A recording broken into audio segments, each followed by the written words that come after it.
الحمد لله الذي أبدع الأفلاك والأرضين، والصلاة والسلام على من كان نبيا وآدم بين الماء والطين، وعلى آله وأصحابه أجمعين. أما بعد، فأعوذ بالله من الشيطان الرجيم. بسم الله الرحمن الرحيم. لقد كان لكم في رسول الله أسوة حسنة. وقال النبي صلى الله عليه وسلم: إنما بعثت معلما، أو كما قال عليه الصلاة والسلام. رخ مصطفیٰ کو دیکھا تو دیوں نے جلنا سیکھا، رخ مصطفیٰ کو دیکھا تو دیوں نے جلنا سیکھا، یہ کرم ہے مصطفیٰ کا، شب غم نے ڈلنا سیکھا. یہ زمین رکی ہوئی تھی، یہ فلک تما ہوا تھا، یہ زمین رکی ہوئی تھی، یہ فلک تما ہوا تھا. چلے جب میرے محمد تو جہان چلنا سیکھا. محترم اساتذہ کرام و منصفین اعزاء اور بزم عبید اللہ سندھی کے جیالے دوستو، آج کے اس عظیم الشان تقریری مسابقہ میں میرا موضوع سخن سیرت النبی اعظم صلی اللہ علیہ وسلم کے پاک مبارک عنوان سے معنون ہے.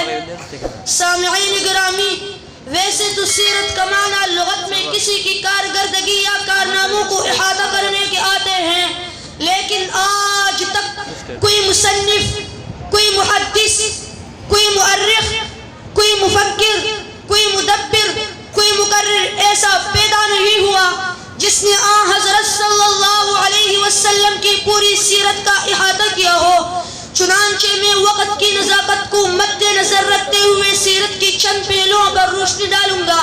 سامعین محترم، میری آقا کی صورت حسین ہے، سیرت بہترین ہے، صورت میں جمال ہے، سیرت میں کمال ہے. میرے محبوب پیغمبر صلی اللہ علیہ وسلم کی سیرت کا باب اتنا وسع ہے کہ اماں صدیقہ، پیغمبر کی رفیقہ، ازواج میں لائقہ، امت میں شفیقہ، اخلاق میں خلیقہ، کائنات میں باسلیقہ، شان میں عجیبہ، نہایت خوش نصیبہ، حبیب خدا کی حبیبہ، باغ نبوت کے عندلیبہ. وہ فرماتی ہے: کان خلقہ القرآن، سارا قرآن میری مصطفیٰ کی سیرت ہے. ارباب علم دانش، میرا محبوب پیغمبر صلی اللہ علیہ وسلم امی ایسا ہے کہ ساری کائنات میں ان کے استاد نظر نہیں آتا، اور استاد ایسا ہے کہ ساری کائنات ان کے شاگرد ہے. یتیم ایسا ہے کہ نہ باپ نہ دادا، پوری مکہ میں لاوارث نظر آتے ہیں، اور وارث ایسا ہے کہ سارے امت لاوارث کا وارث ہی محمد ہے. حسین ایسا ہے کہ یوسف علیہ السلام کی دیکھنے والوں نے اپنے انگلیاں کٹوائی، میرے محبوب پیغمبر صلی اللہ علیہ وسلم کو دیکھنے والوں نے اپنے بچے شہید کروائے، گردنیں کٹوائی، جانیں قربان کر دی. حسین ایسا ہے کہ خدا نے اپنا محبوب بنا لیا. بہادر اتنا ہے کہ اکیلا غزوہ حنین میں کھڑے ہو کر کہتے ہیں: انا النبی لا کذب، انا ابن عبد المطلب. نرم دل اور مہربان اتنا ہے کہ ساری زندگی کسی کو ایک انگلی کا اشارہ بھی نہ کیا. میرے محبوب پیغمبر صلی اللہ علیہ وسلم کی عجیب سیرت ہے.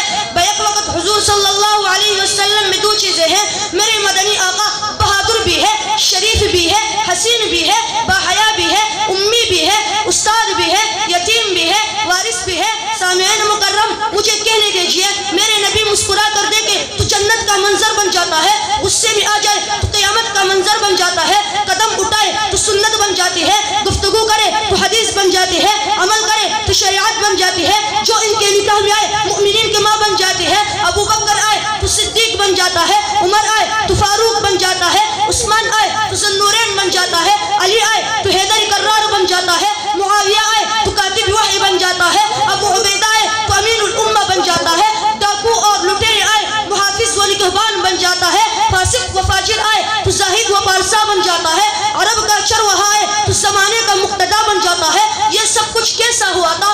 کیوں کر ہوا تھا؟ یہ انقلاب کیسے آیا تھا؟ میں عرض کروں، یہ انقلاب حضور صلی اللہ علیہ وسلم کی محنت سے بپا ہوا تھا. یہ انقلاب وسلم کی تعلیم برکات سے آئی تھی. یہ تغیر سیرت النبی کو اپنا امام اور مقتدی بنانے سے پیدا ہوا تھا. سامعین مکرم، آج بھی وہ ہدایت ربانی اور دعوت آسمانی موجود ہے اور سیرت کے جلسے بھی بہت ہو رہے ہیں. عید میلاد النبی کے لیے بڑے بڑے جلوس بھی نکل رہی ہیں، لیکن وہ فضا اور ماحول نہیں بن رہا ہے جو صحابہ کی دور میں تھا. چنانچہ اگر آپ فضا اور ماحول پیدا کرنا چاہتے ہیں تو ہمارے لیے سرور کائنات صلی اللہ علیہ وسلم کی سیرت کی طرف رجوع ضروری ہے. اسی میں ہمارا علاج ہے.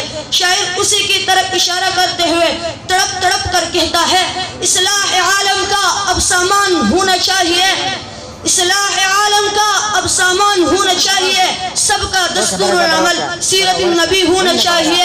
یہی آرزو سیرت مصطفیٰ عام ہو جائے، سب سے اونچا پرچم اسلام ہو جائے. وما علینا الا البلاغ المبین.